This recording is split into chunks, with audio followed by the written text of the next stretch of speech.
President Cyril Ramaphosa has assumed his position as African Union Chair. Ramaphosa was elected yesterday in Addis Ababa, Ethiopia. This year, the AU focuses on silencing the guns and aims for a conflict-free Africa. Let's get some reaction from political analyst Professor Tinyiko Maluleka, who speaks to us from our Pretoria studios. A very good morning to you. How important is this for South Africa, and what can we bring? I think it's very important for South Africa, even though chairing the AU is a rotational role. But I think a lot of expectations hang on South Africa on the continent.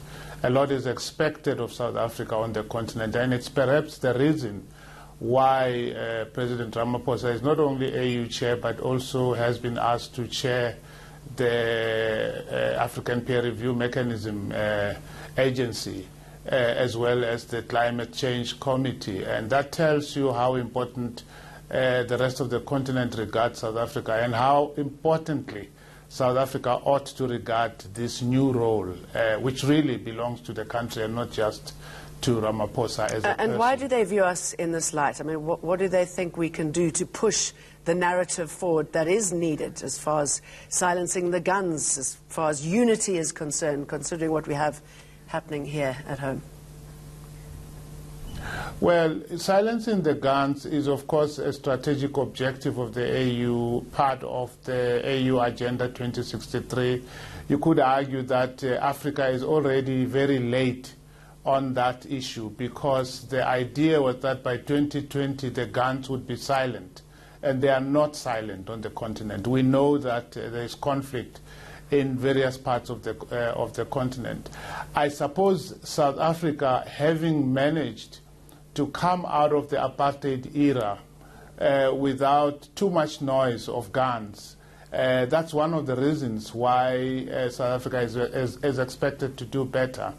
But the challenge is huge. The Sahel region, Sudan, the DRC Congo, the guns are raging, and we've got Boko Haram wreaking havoc in several parts of West Africa. So it's a huge, huge challenge that the whole continent faces. And it's a difficult one, considering the number of dictators you have on the continent, which feeds into this terrorism at home, and the fact that so many proxy wars are being paid here, being played off in these areas. If you look at how South Africa was kept out of the Libyan solution, how are we going to make a difference here? Who are we going to be talking to?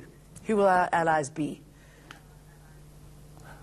It's very interesting you mention Libya, because in his acceptance speech, President Ramaphosa identifies Libya as a priority area that he is going to focus on, and he counts amongst his allies the president of the Niger as someone who's going to work with him to help him bring that part of the country to peace.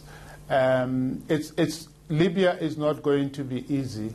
Neither is the Central African Republic, which is in its own way finding solutions, but not easily so.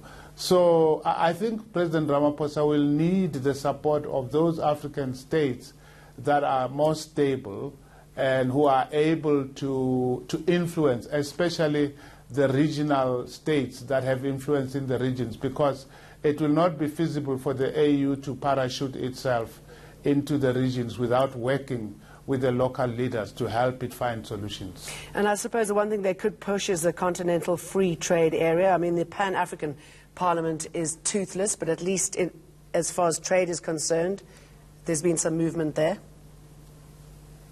There has been. Last year, the trade area agreement, or that notion, has been accepted by the AU. Now it's time for implementation. You recall that President Ramaphosa in his remarks referred to the need for the products and the goods to be genuinely African.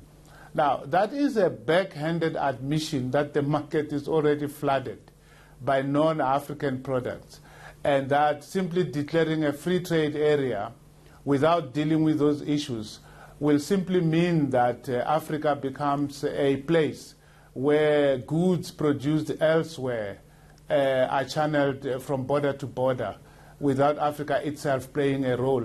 It's a massive admission by President Ramaphosa in that speech. And I think those are some of the challenges. But I think first you must get the goods moving, and then look at which goods are best to move. Okay, good to talk to you, Tinyika Maluleke.